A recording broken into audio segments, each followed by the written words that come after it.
This is Deborah Atkinson, and you're listening to the Voice for Fitness Professionals podcast, where I share programming, marketing, and promotion strategies that are easy, enjoyable, even fun, so you can create a business and a life you love. And you know that video gets more views, more traction, and costs less potentially than other forms of marketing, but you want to know how to do it without driving yourself crazy and consuming all of your time. And I've got you covered. So in today's episode, it's me diving right into how to do this. And I want to tell you what I just did was an example of how you want to create your videos. So there are all kinds of details that matter in creating effective video. And whether you're going to place that video on Facebook, whether you're doing it live in Facebook, whether you're placing that video on YouTube, whether you're doing it live streaming on YouTube, or you're placing it on other platforms. And we'll talk a little bit about that at the end as well, because all of those details are important. But you need to dive in, give them what you promised them in your title immediately. Humans have the attention span of a guppy, even less actually. It's about 6 or 7 seconds now is what we're down to, because we're so used to immediately scrolling through our phones, seeing something instantaneous. And if we don't like it, we don't get what we want, we're bored out of our minds and we're mad because the promise in the title wasn't delivered right away. So what I did when you jumped in here, after I did the show intro, immediately, based on the title of this video, I know you want video. So I jumped in with the description of what I'm going to give you, how I'm going to deliver it. That's super important. So of course, in a podcast, you've got a show intro that comes first, and that's what happened here. The opposite is true. So if I were actually doing a video, I would start, play, and immediately I would say, you know video gets more views, more traction, and it costs less than other forms of marketing, and you want to know how to do it in less time so that you can make your marketing effective without spending hours or days doing it. That's what I'm going to help you with right now. And then I would say, I'm Deborah Atkinson, founder of Fitness Marketing Mastery, and we're going to dive in because this is oh so important today in 2019. There is not a better marketing platform for you to be using. No matter where you're putting it out on social media or your website, video is king and queen and prince. So that's how I would begin, and then I'm going to go right into the concept. So here's what you need to know. This is why it costs you so much in terms of time and energy, and all of that comes back to money. If you're doing video, but you're finding, okay, we start and we get this great idea that we're going to do this, and then it fizzles out. We don't get to it. We don't spend time doing it or energy to do it. Here's the deal. Really, all you need is you and your phone, or whoever is going to be in front of the camera.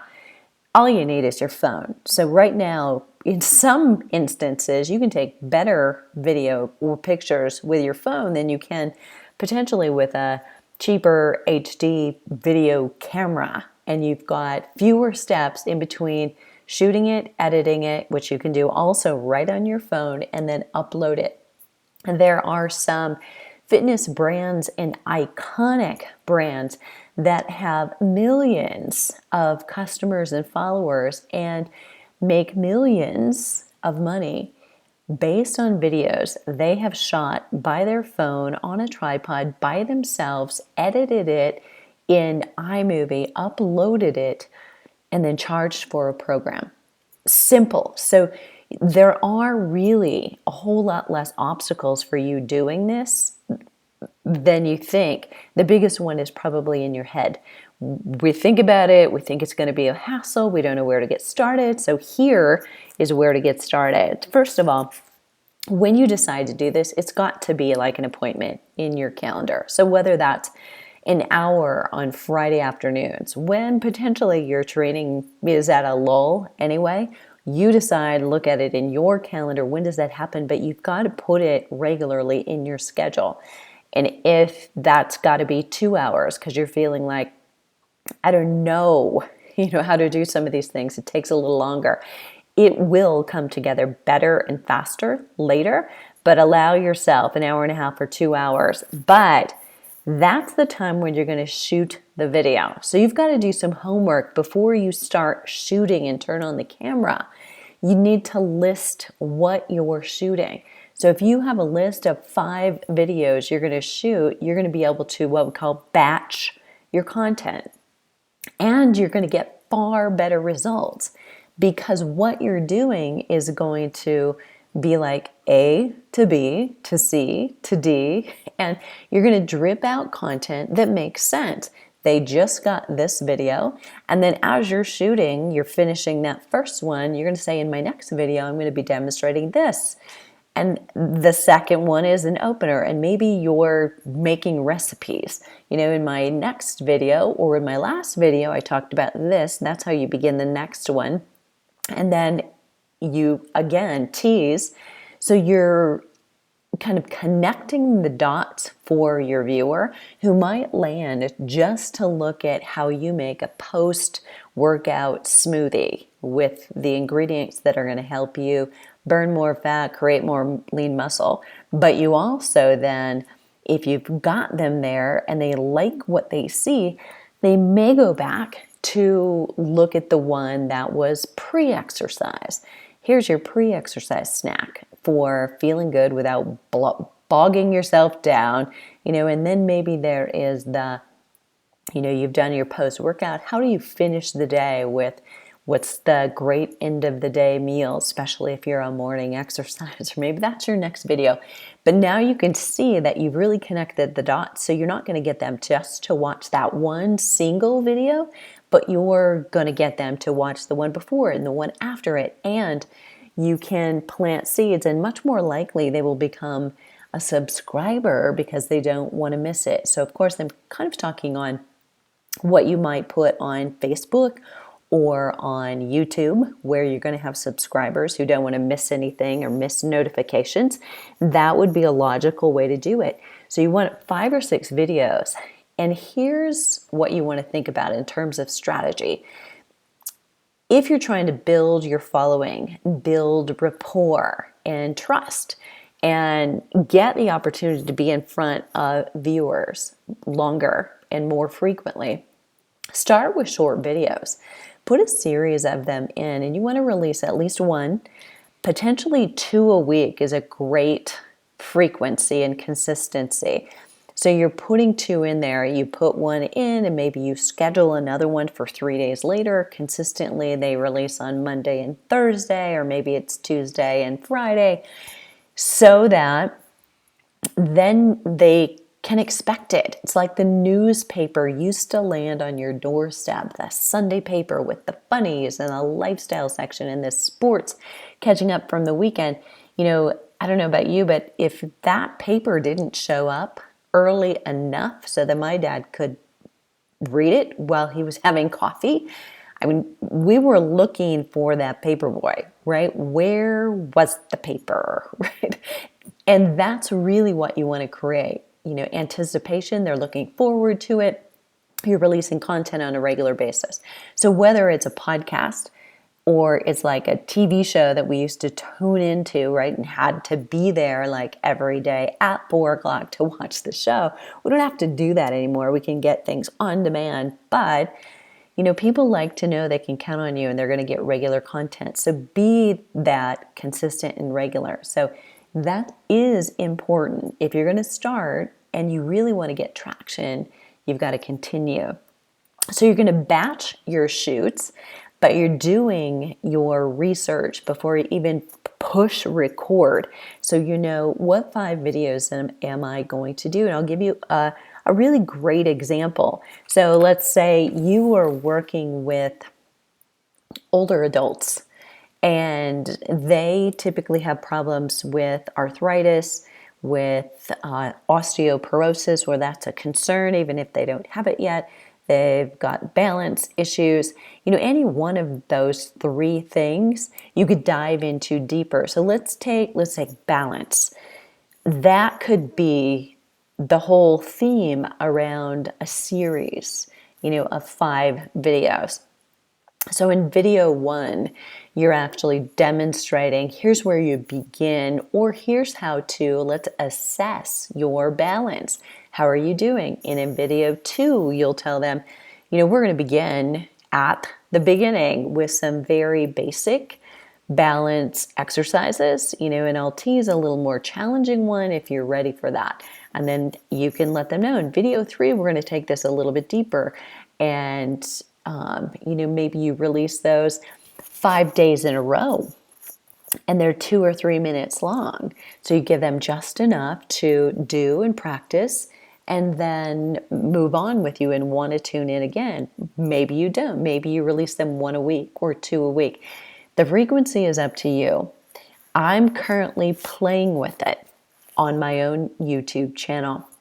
I have 85,000 subscribers and they're fairly engaged. They leave lots of comments and that's a good thing. But as we're approaching a launch for a brand new program and package, I'm posting a lot of very short, maybe 1.5, 2-minute videos at most, demonstrating content directly related to the program launch. So it can't be just something, it's got to be directly, because I want to attract those people who are interested in this topic, who are curious, who I might shake up a little bit in terms of what they currently believe about is the right thing to do, so they become in that thought process of, wait a minute, what I thought was right may not be actually helping me as much as I thought. This sounds good. This is specific. If they like the way I teach, they're going to hang around. So in each one of those, at the end screen, I'm actually putting something in as I edit it in iMovie to take them to the page. But I'm also adding an end card or a screen card so that they can click it. It's clickable. They go directly to the landing page where they can learn more about the program. So you want all of those things to be true, but you're batching, right? Based on what's coming up for you. Who do you want to attract? And you may not know what you want to do with that yet, but you've got to dive in, go deep into a certain topic and keep it all related. So if you are randomly posting about balance one day, posting about core exercise another day, posting about pre and postnatal fitness another day, you're not going to create momentum that gives you a following. So think deeply about what it is that you want and how important the titles are. So again, if you're focused on balance and speed and agility and coordination for young high school or college or 20-something athletes, okay, then your titles have to reflect that. If you want to appeal to women over 50 or women in their 60s, and yes, they're online, so you should absolutely be doing it, and it's a great way to build rapport. If they can see you, they can hear you talking, they can hear your sincerity, they can see the way you teach and find out if they want to follow you, you should absolutely be using it. But you want to, in your title then, say, balance exercises for women over 50. And that may seem silly. Why would you say, wouldn't these balance exercises be good for everybody and for men? Yes, but that's not who you're trying to attract. So as women are searching and they're over 50, they're seeking and looking and putting into Google, exercises for women over 50, balance exercises for women over 50. And so it is relative. So get specific about who you want to attract and the content you're creating specifically for them. No inclusion of words like, this is for everybody. or anybody can do these, make sure it's specific and you are talking to one person. As you speak to your camera, imagine that one person that you really care gets this information and is helped by it. Keep your videos short, that 1 to 2 to 3 minutes. Why that's helpful is this. When people watch 100% of your video, YouTube rewards that, and Facebook likes it as well. Facebook is tracking whether people stay for 10 seconds, whether they watch 50% of your video or they watch 100% of your video. The more time somebody spends on your video, the greater percentage of the video they watch, the better for you. And the more then you get this natural recommendation, you'll be in that lineup on the right side of the screen when a YouTube video comes up for someone. You'll come up other videos that are recommended for you based on the content you want or what you've watched in the past. You'll be coming up. Likewise, Facebook will begin to show like or similar content and show you more often when you post it to the right people. So super important. Your title really matters.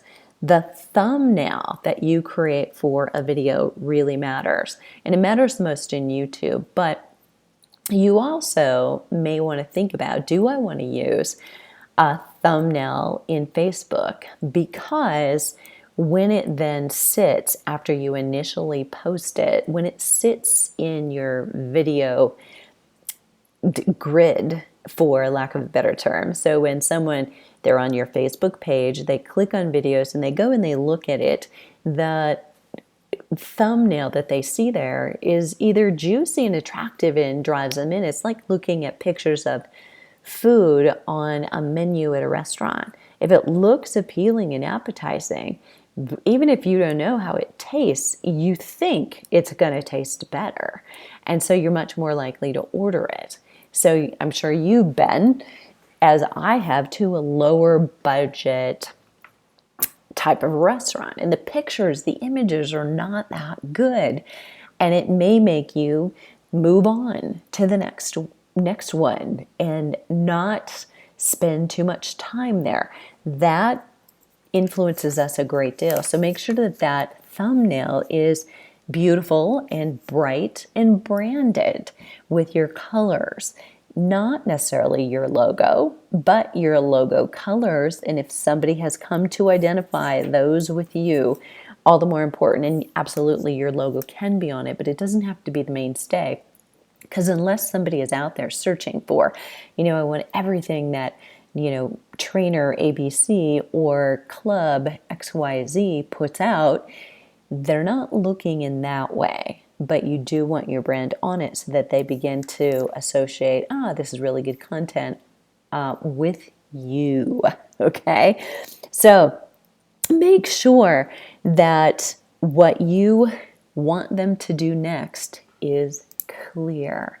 So when someone is newer to your channel, say on YouTube, what you might want them to do is just stick around and watch the next video or watch the previous video. So you always want to include, what else could you recommend for the viewer, that end screen or any of those annotations that you can add. So go to the trouble of doing that. And you want to make sure that you're putting in a link in your description. The very top line is the link to the page where you want them to go on your website. So ultimately, unless you're a YouTuber who's making your money off of, ads, what you really want is for people to come over to your website to get started in a program or become a client.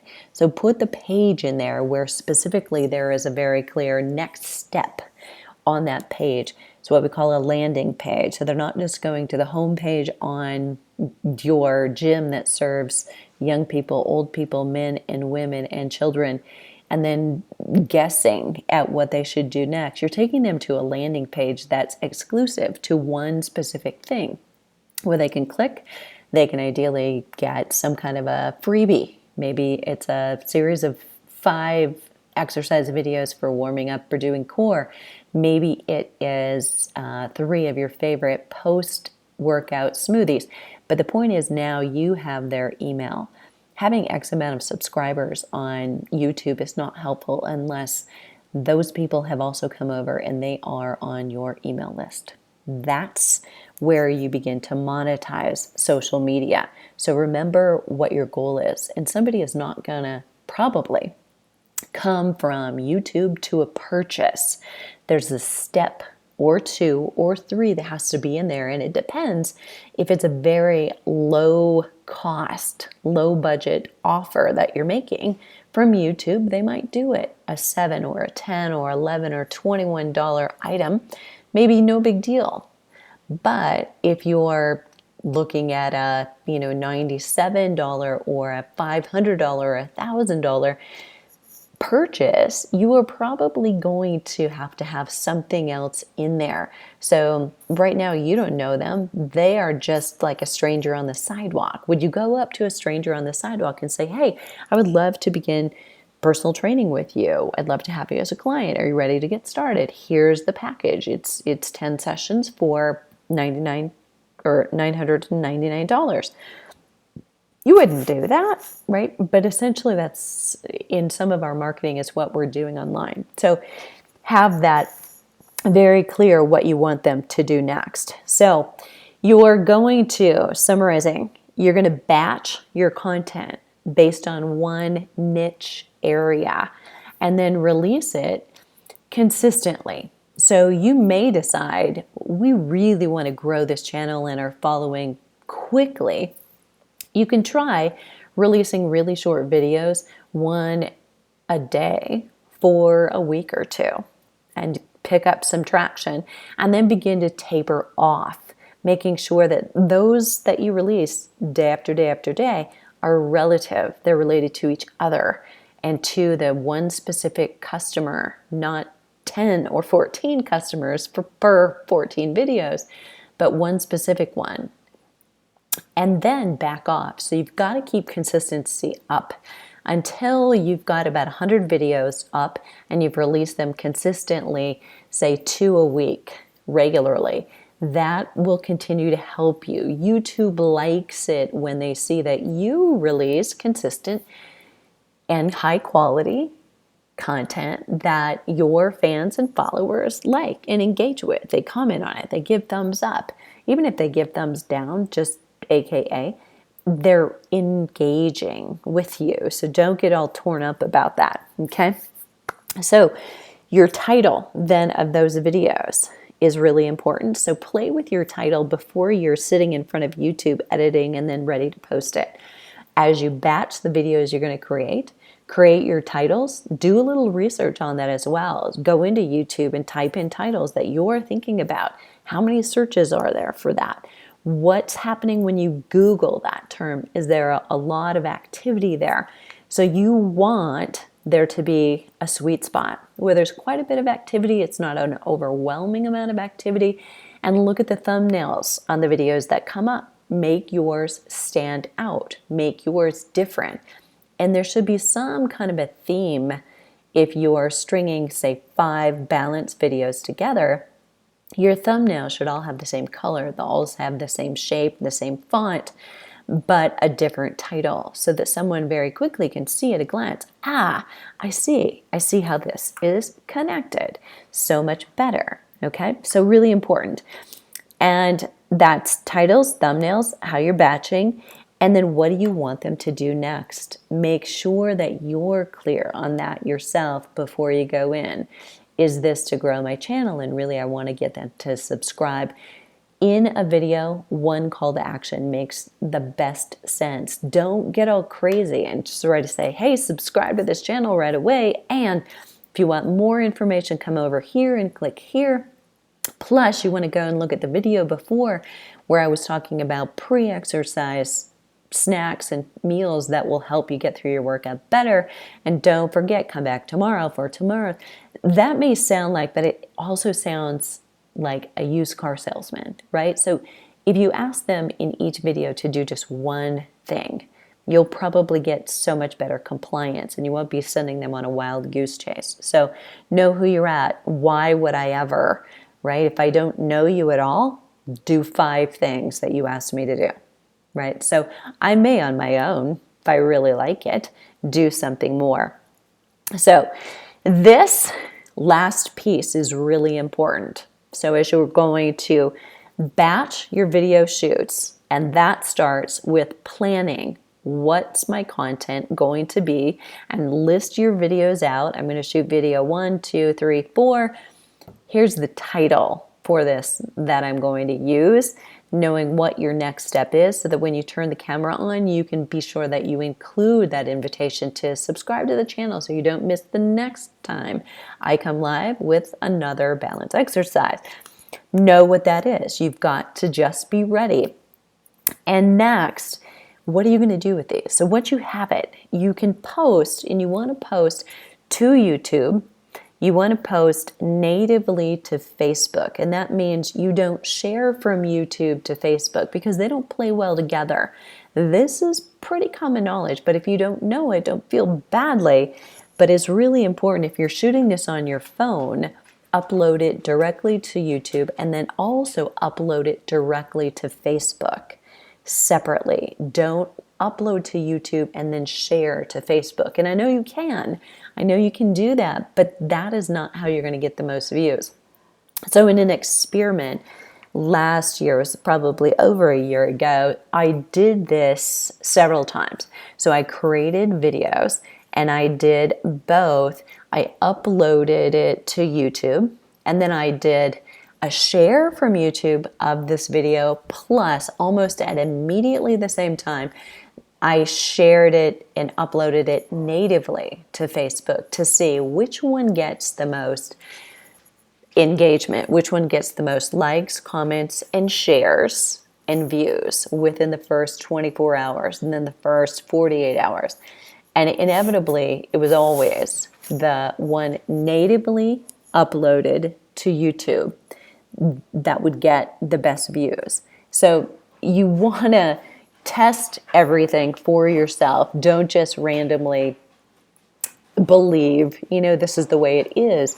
But you do want to make sure that you're going native to other platforms, not just sharing. And this is also true of LinkedIn. So you may be not thinking about LinkedIn the same way you and I will think about Facebook, potentially YouTube, and or Instagram, for instance. But if you're targeting professionals, people who are lawyers, doctors, they're at universities, say you're in a university town, some of your clients and customers are there. So why not utilize it, and just use text as you share a video, so great, thing to do at your lunch hour or instead of your coffee break. Stay in your office, close the door, do these 3 balance exercises, re-energize yourself, and shake it out just a little bit. You'll have more energy as you go back to work. So that kind of text and sharing the same video will go far. And yet you also want to share that directly to LinkedIn. So make sure you're doing those native uploads to each platform give you far better results than shared from another platform. So be sure you're doing that. But here's the deep dive and juicy content here. Don't do it all at the same time. So most of us would do this. We would upload a video to YouTube and then we're going to share it out. We're going to tweet it and we're going to share it to Facebook, whether it's native or not. And potentially we're going to share it to LinkedIn. And I realized the more views, the better. However, you want to stagger things just a little bit. So upload it to YouTube, share from YouTube to other places. Like you can share it to Pinterest, you can share it to Twitter, but then upload it natively to Facebook in a couple days later. Upload it natively to LinkedIn a couple days later. So continue to get views and traffic coming to your website, but in different days. So think about, is it an event, like a one-time thing? right? Where everybody is collectively in the same spot? Or, do you want longevity? You want continued lots of traffic coming over time. And even if you're doing a launch, you have a program starting next Monday, for instance, you've got 7 days, you still have a little time. So stagger it, even if one by one by day, that can definitely help. So you are creating your content in your head on paper in batches. You're then going to go shoot it in batches. You're then going to release it in batches, right? So don't release 5 videos at a time. You're scheduling the other ones, and then post them, share them natively to other platforms in batches and stagger them. And that is one of the ways you can grow your reach, your connection with people, so you can grow your fans and followers, but most importantly, grow your subscribers if you have a good call to action using video. Fitness pros, if you're listening and you have a question about video or about marketing, leave it below the show link at fitnessmarketingmastery.com/video. And I would appreciate it if you'd leave us a rating in iTunes. It really helps. Check out the blog and the other podcast episodes all about programming, marketing, and sales. That's easy, enjoyable, even fun at fitnessmarketingmastery.com.